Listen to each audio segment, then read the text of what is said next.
Welcome back, boxing fans. Unfortunately, this year's Olympics just did not work out well. I don't know how it worked out for you, but me in Taiwan, not so copacetic.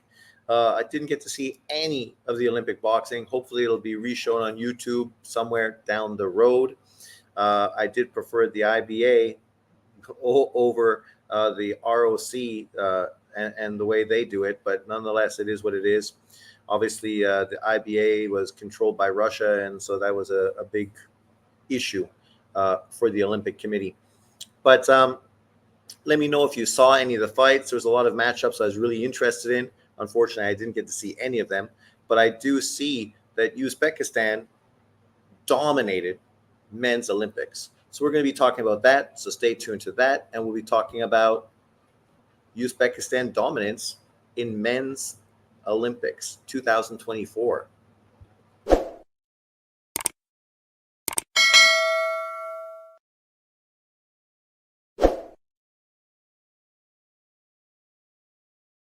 Welcome back. It's funny because Paulie Malignaggi gets a lot of shtick because he said how Eastern Europeans were gradually starting to take over the sport of boxing. Of course, some Americans, xenophobic types, they get in their feelings because of that. But the reality is, with Cuba, right, and Russia, now that it's been disbanded, these countries historically could not participate in professional sports. So they relied on amateur sports. Uzbekistan, Ukraine, Kazakhstan, these fighters generally represented Russia. So now that they have their own autonomy, they obviously have a platform to showcase themselves representing their country. And so no country has done more in 2024 than Uzbekistan. Personally, stylistically, I prefer Kazakhstanian fighters. I just think stylistically, I like the style of fighting that they use. I think it obviously translates better to the pro game. Uzbekistan has done well, though, in this Olympics, winning 5 gold medals. Not 5 medals, 5 gold medals. And the irony is, this was in Paris, where obviously there was quite a few French fighters that you think might have got, controversial scores in their favor. You also had the Cuban fighters, the U.S. fighters, Team GB from England, and many others. Australia had a few fighters that were really getting a lot of attention. Canada had one fighter. I'm disappointed I didn't see that fight he had against the Uzbekistani fighter. The guy he beat was the guy I feel is probably the best fighter out of Uzbekistan, and the guy I think is going to make the biggest impact moving forward as a pro. But he ended up losing to my Canadian brethren, so shout out to him. We also had a great Mexican fighter who's really getting a lot of hype as well as potentially the next great Mexican fighter. Obviously a great amateur as well. He ended up losing in the medal round. We'll talk about that moving forward. But Uzbekistan, definitely showed what I've been saying for quite a few years now. When we talk about amateur boxing, it's not the Americans that dominate the sport. It's literally Uzbekistan and Kazakhstan, primarily those two countries that have been dominating the sport. Unfortunately, I don't think Russia's team was allowed in this year's Olympics. Let me know if it's different. I thought I saw something about that, but as I said, I haven't really seen anything, so I don't really know specifically what happened. But let's just check this out. Here are some of the results from this year's Olympics. So here you have the men's featherweight division. Uzbekistani fighter Kalikov ended up beating, obviously, Setbek by a score of 5-0 in the gold medal round to become the featherweight gold medal champion for 2024. Of course, if you watched my video prior to the Olympics, when I talked about amateur boxing and some of the fighters to keep an eye on, I mentioned, of course, Jalalov, who now became a 2-time Olympic gold medalist, obviously winning 5-0 against the Spanish fighter, Gadfa. And people that really watch boxing, they knew that Jalalov was probably going to win. Amateur-wise, he has a very good style for amateur boxing. He's 6'7". He has a very long jab, southpaw stance, and a big straight left hook or a big straight left down the middle. And we saw him obviously knock out Richard Torres in the European Championships back in, I don't know, prior to last Olympic Games. So he won, and obviously now becomes a two-time Olympic gold medalist. Obviously, he is one of the up and coming young professional fighters in boxing as well. Pretty well ranked right now as a heavyweight. Obviously, he's been putting a lot of effort still into his amateur pedigree because, as I said, historically, which some Americans don't understand, but these European fighters grew up in countries where there were no role models that were professional fighters. They grew up role modeling amateur boxers.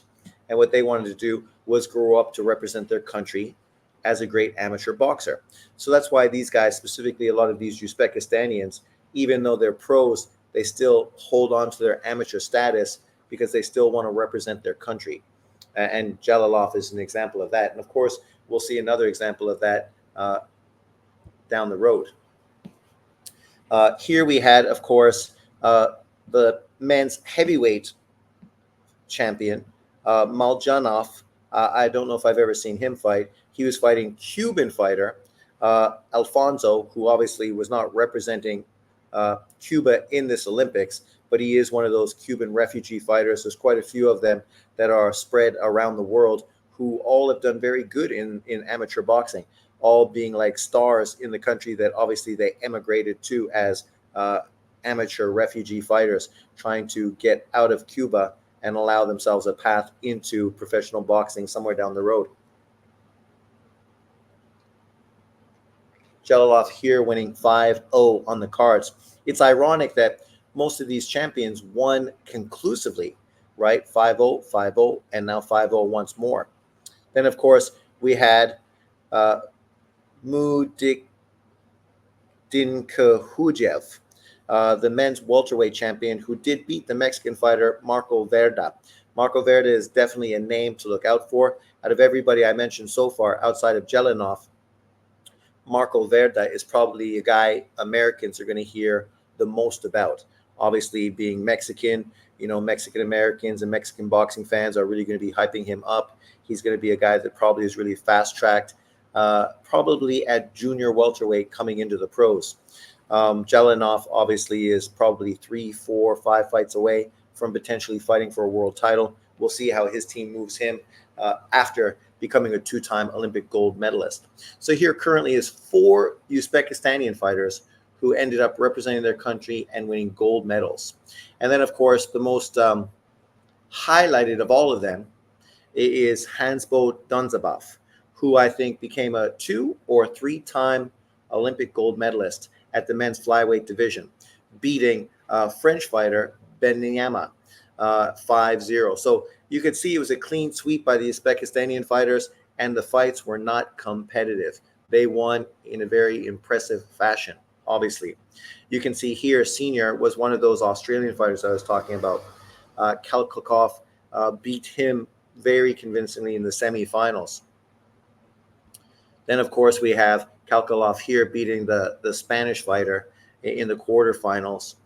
And here is my Canadian brethren, Sanford, who beat Ruslan Abdullayev 4-1. And as I said, keep an eye on Ruslan Abdullayev. He has a very professional style, a guy that I think can transition at the 130, 135-pound division very quickly and be a real player moving forward in professional boxing.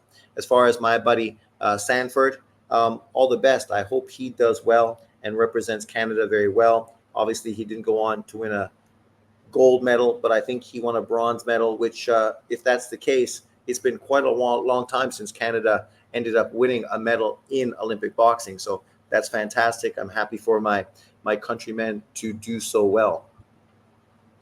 Then, of course, here we have Jelenov, who did well. We had Uzbekistani fighter lose to Lin, who is one of the controversial fighters right now, the men-woman type of fighters. But obviously, Lin just ended up, I think, winning a gold medal for women's featherweight boxing, bringing a Olympic medal back to Taiwan. So I'm sure she and Taiwan is very happy for this accomplishment. You can see right here, Olympic boxing, the Uzbekistanians, 5 gold medals, 5 medals overall, 1 gold, 1 silver in Taekwondo, 1 gold, and 2 bronze in judo. So not bad.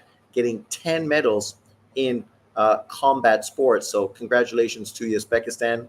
Obviously, if you're a hardcore boxing fan like myself, you know the Uzbekistan boxers are people to pay attention to.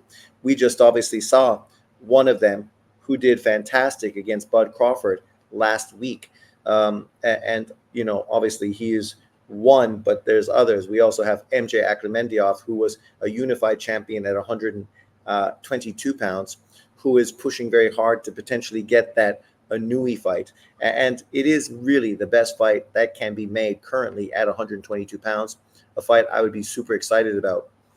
But we'll have to wait to see when we can get that matchup. Obviously, for the rest of this year, Anui is going to be moving in a different direction. But hopefully that's a fight that does get made in 2025.